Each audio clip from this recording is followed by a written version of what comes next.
di sebuah kota kecil yang dikelilingi perbukitan tandus. Nama Pak Sulaiman dikenal bukan sebagai orang kaya, melainkan sebagai bencana yang berjalan dengan dua kaki. Kekayaannya tidak datang dari kerja keras atau keberuntungan, melainkan dari penderitaan orang yang terpojok keadaan.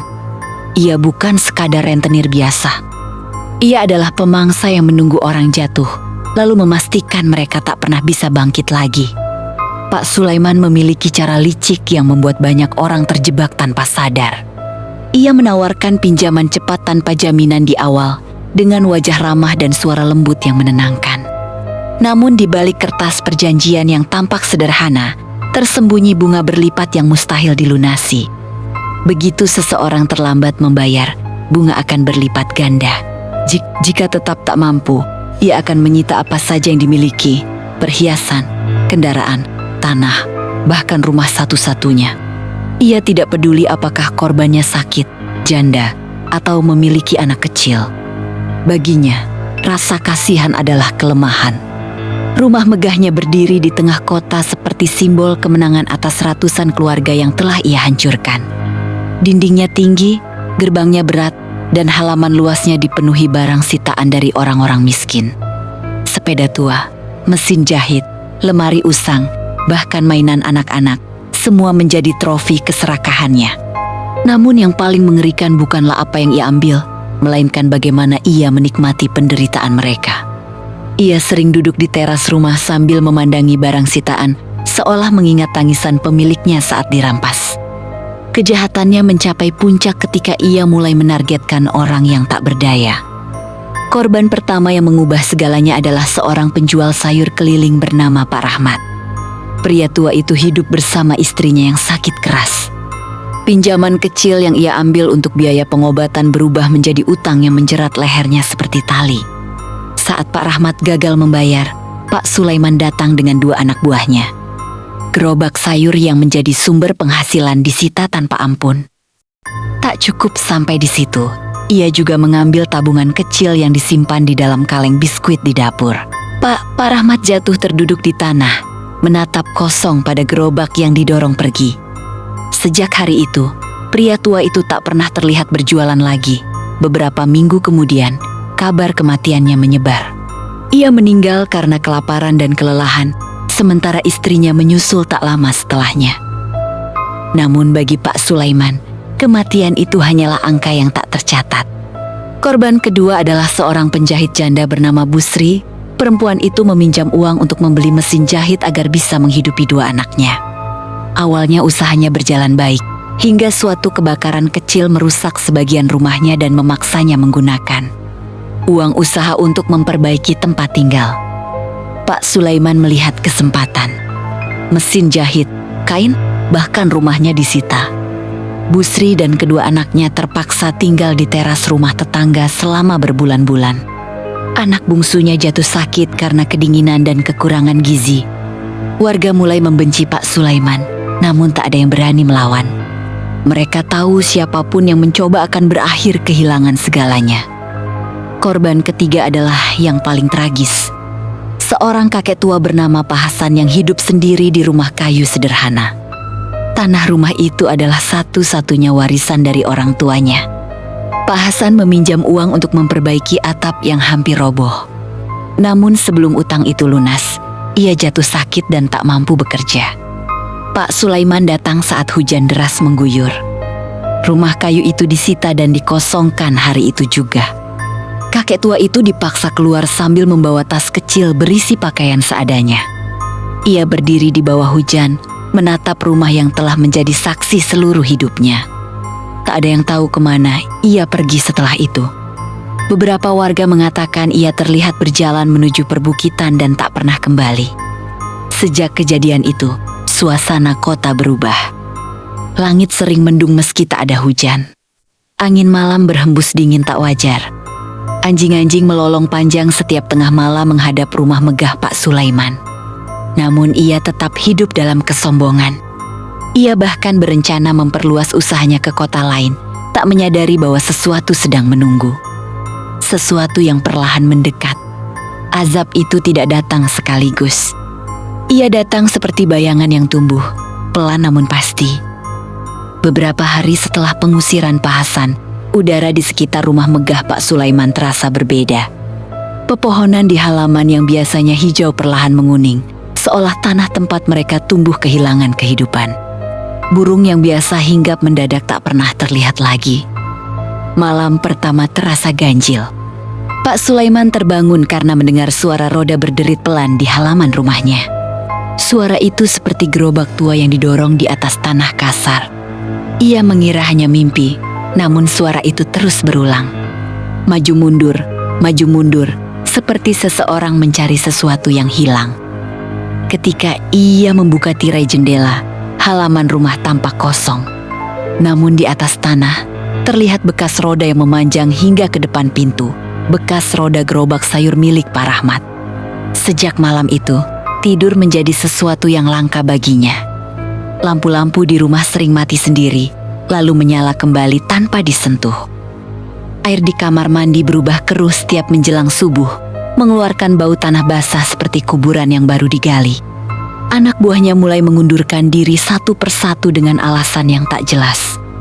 Mereka mengaku sering melihat sosok berdiri di gudang tempat barang sitaan disimpan. Gudang itu memang dipenuhi barang milik orang yang pernah ia hancurkan hidupnya. Pada malam hari, suara gesekan dan benturan sering terdengar dari dalam, padahal tak ada siapapun di sana.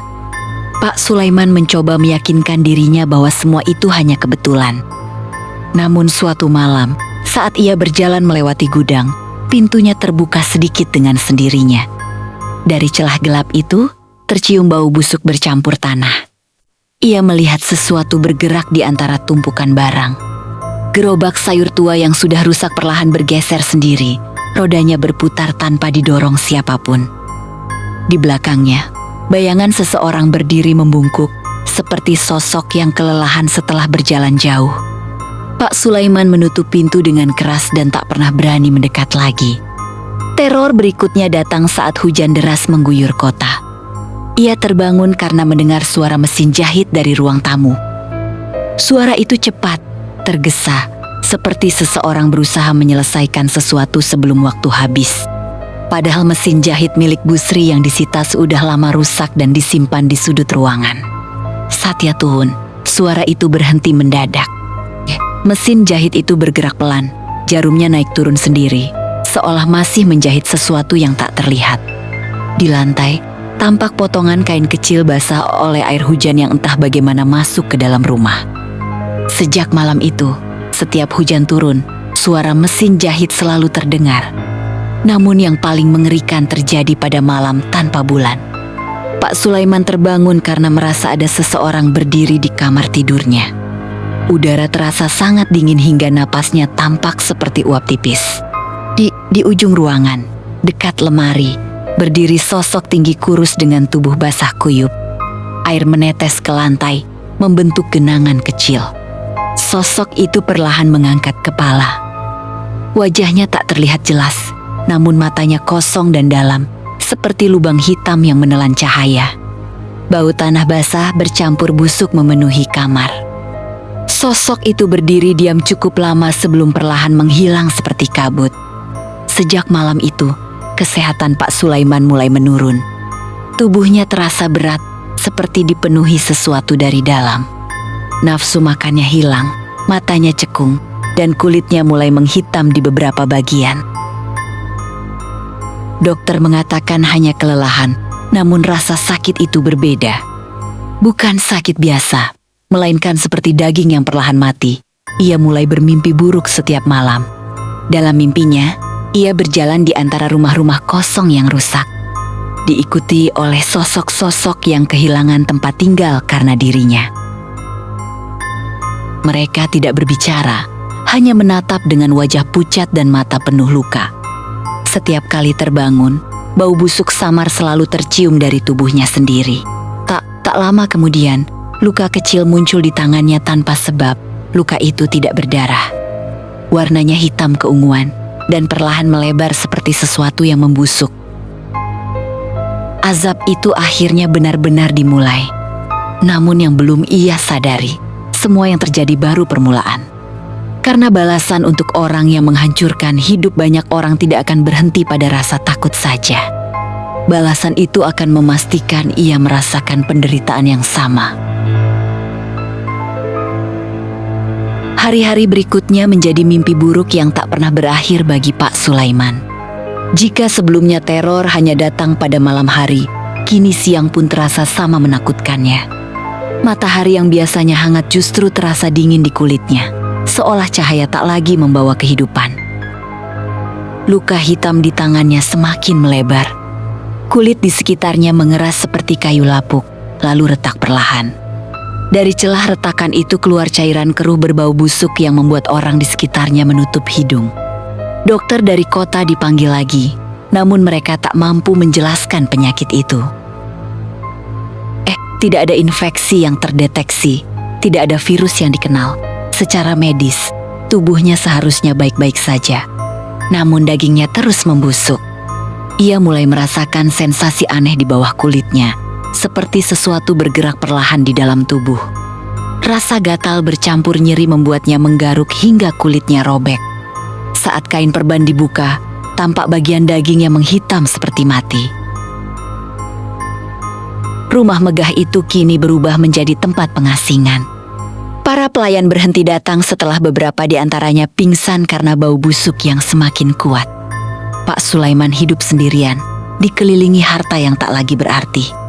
Suatu siang, ia mencoba keluar rumah untuk mencari udara segar. Namun langkahnya terhenti di halaman. Di sana, tepat di tengah tumpukan barang sitaan, berdiri 3 sosok yang tak seharusnya ada. Seorang pria tua mendorong gerobak sayur yang berderit pelan. Seorang perempuan duduk di depan mesin jahit, kepalanya tertunduk. Dan seorang kakek berdiri memandangi rumah dengan mata kosong. Pak Rahmat, Bu Sri, dan Pak Hasan, mereka tidak bergerak, tidak berbicara. Hanya berdiri menatapnya dengan wajah pucat seperti mayat. Saat ia berkedip, halaman kembali kosong. Namun bekas roda gerobak terlihat jelas di tanah. Sejak saat itu, Pak Sulaiman tak berani keluar rumah lagi. Tubuhnya semakin hancur. Kulit di wajahnya mengendur, berubah warna keabuan seperti orang yang sudah lama mati. Rambutnya rontok dalam hitungan hari, bau busuk kini keluar dari napasnya. Ia mencoba menutup semua cermin di rumah, karena setiap kali melihat pantulannya, wajah yang muncul bukan lagi wajah manusia hidup. Matanya cekung, bibirnya menghitam, dan kulitnya tampak seperti akan terlepas dari tengkorak. Malam hari menjadi lebih mengerikan. Suara langkah kaki sering terdengar di lorong, disusul suara benda jatuh dari gudang. Kadang terdengar tangisan pelan yang bercampur dengan suara roda berderit dan mesin jahit yang bergerak sendiri.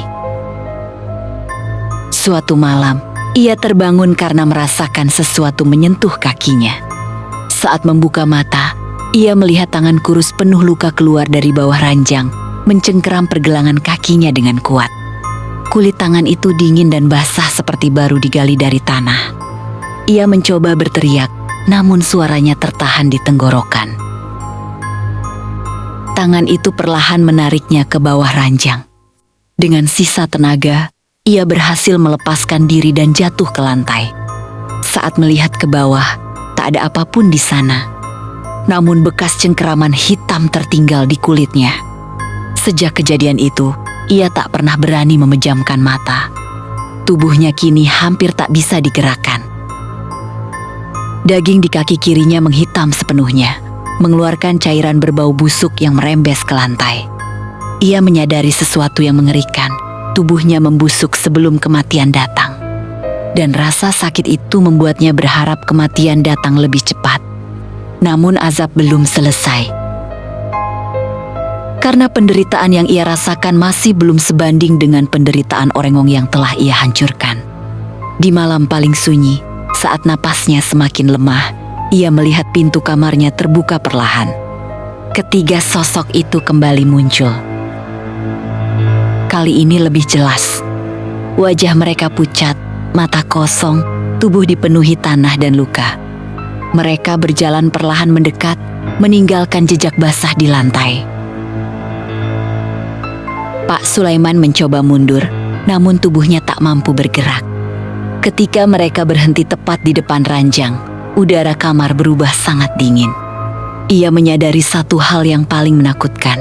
Mereka tidak datang untuk menakutinya. Mereka datang untuk menjemput. Malam itu terasa berbeda dari malam-malam sebelumnya. Udara di dalam kamar Pak Sulaiman begitu dingin hingga embun tipis muncul di permukaan dinding. Bau busuk yang selama ini samar kini berubah menjadi menyengat, seperti bangka yang dibiarkan membusuk di tempat tertutup. 3 sosok yang berdiri di depan ranjangnya tidak lagi tampak seperti bayangan. Mereka terlihat nyata. Kulit mereka pucat keabuan, bibir menghitam, dan mata kosong seperti lubang tanpa dasar. Tanah basah menempel di kaki dan pakaian mereka, meninggalkan jejak di lantai marmer yang dulu selalu bersih. Pak Sulaiman mencoba menjerit, tetapi tenggorokannya seperti terkunci.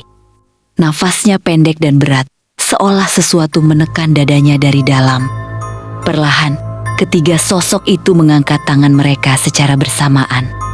Dalam sekejap, rasa sakit luar biasa menjalar ke seluruh tubuhnya. Kulitnya terasa seperti disayat dari dalam. Dagingnya berdenyut hebat, retakan-retakan muncul di kulitnya, semakin lebar hingga memperlihatkan jaringan hitam di bawahnya. Ia merasakan tubuhnya hancur sedikit demi sedikit, namun tetap sadar sepenuhnya. Azab itu memaksanya merasakan segalanya. Lampu kamar pecah satu persatu tanpa sebab. Jendela bergetar keras meski tak ada angin. Dari luar rumah terdengar suara benda-benda jatuh dari gudang, seolah semua barang sitaan bergerak bersamaan. Di saat terakhirnya, Pak Sulaiman melihat sesuatu yang membuat matanya membelalak ketakutan. Di belakang 3 sosok itu, berdiri puluhan bayangan lain, orang-orang yang pernah ia hancurkan hidupnya. Mereka memenuhi kamar, berdiri diam tanpa suara, menatapnya dengan wajah yang sama wajah kehilangan, kelaparan, dan putus asa. Saat itulah jantungnya berhenti. Namun kematian bukanlah akhir dari azabnya. Keesokan paginya, seorang kerabat jauh yang datang karena khawatir menemukan tubuh Pak Sulaiman tergeletak di lantai kamar. Tubuh itu sudah menghitam, membengkak, dan mengeluarkan cairan gelap yang merembes ke lantai. Padahal ia baru meninggal beberapa jam sebelumnya. Bau busuknya tak tertahankan. Orang-orang yang mencoba mendekat langsung muntah dan pingsan. Bahkan sebelum dimandikan, tubuhnya sudah tampak seperti mayat yang membusuk berhari-hari. Proses memandikan jenazah menjadi mimpi buruk. Kulitnya terlepas saat disentuh, memperlihatkan daging hitam di bawahnya. Air-air yang digunakan berubah keruh dan berbau, seolah menyerap kebusukan dari tubuh itu. Kain kafan tak mampu menahan cairan yang terus keluar. Saat jenazah dibawa keluar rumah, langit mendadak gelap meski masih siang. Angin berputar kencang, membawa bau busuk yang menyebar ke seluruh kampung. Pemakaman dilakukan dengan tergesa. Namun saat liang kubur selesai digali, tanah di dalamnya tiba-tiba runtuh sendiri, menutup kembali lubang itu. Para penggali mencoba lagi, namun hal yang sama terus terjadi. Seolah bumi menolak menerima jasa tersebut. Setelah beberapa kali percobaan, jenazah akhirnya berhasil dimasukkan. Namun ketika tanah mulai ditimbun, terdengar suara retakan dari dalam kubur. Tanah di atasnya bergerak pelan. Bau busuk menyembur keluar lebih kuat dari sebelumnya. Beberapa warga bersumpah melihat tanah kubur itu berdenyut seperti sesuatu di bawahnya masih bergerak. Malam itu, hujan deras turun tanpa henti. Petir menyambar berkali-kali tepat di area pemakaman. Keesokan paginya, tanah kubur Pak Sulaiman ambles membentuk cekungan dalam. Kain kafan terlihat sebagian di permukaan, seolah tubuhnya terdorong keluar dari dalam tanah. Tidak ada yang berani mendekat. Sejak hari itu, makam tersebut dibiarkan kosong dan dijauhi warga. Rumah megah Pak Sulaiman mulai mengeluarkan bau busuk setiap malam, meski tubuhnya sudah dikuburkan. Lampu-lampu di dalam rumah sering menyala sendiri, terlihat dari kejauhan seperti ada yang masih tinggal di sana. Beberapa orang mengaku melihat sosok berjalan tertatih di balik jendela, dengan tubuh membungkuk dan kulit menghitam. Seolah sesuatu masih terperangkap di antara dunia hidup dan mati. Setelah kematian Pak Sulaiman, warga kota mencoba melanjutkan hidup seperti biasa. Namun bayangan tentang rentenir kejam itu seolah menolak hilang. Makamnya yang ambles dibiarkan terbengkalai. Rumput liar tumbuh cepat di sekitarnya, tetapi bagian tanah yang runtuh tetap terlihat basah dan kehitaman. Seolah sesuatu di bawahnya terus membusuk tanpa henti. Tidak ada yang berani berziarah. Bahkan para penggali kubur menolak mendekat setelah beberapa di antara mereka mengalami mimpi buruk yang sama melihat sosok tubuh hitam merangkak keluar dari tanah sambil meninggalkan jejak cairan busuk. Sementara itu, rumah megah Pak Sulaiman menjadi bangunan kosong yang menakutkan. Jendela-jendelanya pecah, cat dinding mengelupas, dan halaman dipenuhi barang sitaan yang perlahan rusak dimakan cuaca. Namun bau busuk itu masih ada. Setiap malam, angin yang melewati rumah tersebut membawa aroma kematian yang membuat orang menutup hidung meski berada jauh di jalan utama. Suatu hari, seorang pemuda nekat memasuki rumah itu untuk mencari barang berharga yang mungkin tertinggal. Ia masuk saat matahari masih tinggi, berusaha meyakinkan dirinya bahwa semua cerita hanyalah rumor. Di dalam rumah, suasana terasa pengap dan dingin. Debu tebal menutupi lantai, namun anehnya terdapat jejak kaki basah yang memanjang dari tangga menuju kamar tidur di lantai atas. Jejak itu seperti milik seseorang yang berjalan sambil menyeret tubuh. Di kamar utama, pemuda itu menemukan sesuatu yang mengubah pandangan warga selamanya. Sebuah lemari besi terbuka, berisi tumpukan dokumen lama dan buku catatan tebal. Catatan itu bukan sekadar daftar utang. Itu adalah catatan kejahatan yang jauh lebih mengerikan. Ternyata Pak Sulaiman tidak hanya merampas harta orang miskin. Ia sengaja menjebak mereka. Beberapa halaman berisi rencana licik untuk membuat korbannya gagal membayar, merusak usaha mereka secara diam-diam. Mempengaruhi orang lain agar tidak membantu, bahkan menyuap pihak tertentu agar mereka kehilangan pekerjaan. Ia memastikan korbannya jatuh semakin dalam sebelum menyita segalanya.